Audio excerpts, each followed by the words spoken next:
Jerusalem, a cup of trembling. Zechariah chapter 12. The burden of the word of the Lord against Israel. Thus says the Lord, who stretches out the heavens, lays the foundations of the earth, and forms the spirit of man within him. Behold, I will make Jerusalem a cup of drunkenness to all the surrounding peoples, when they lay siege against Judah and Jerusalem. And it shall happen in that day that I will make Jerusalem a very heavy stone for all peoples. All who would heave it away will surely be cut to pieces. Through all the nations of the earth are gathered against it. In that day, says the Lord, I will strike every horse with confusion, and its rider with madness. I will open my eyes on the house of Judah, and I will strike every horse of the people with blindness.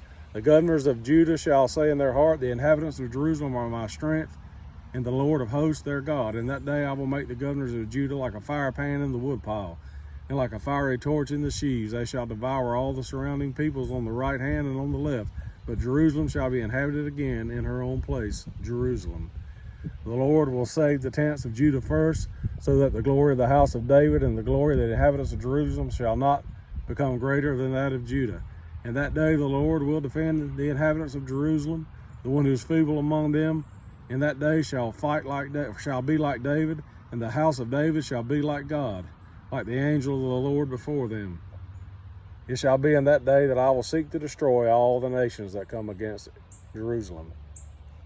And I will pour out on the house of David and on the inhabitants of Jerusalem the spirit of grace and supplication. Then they will look on me whom they pierced. Yes, they will mourn for him as one mourns for his only son, and grieve for him as one who grieves for his firstborn.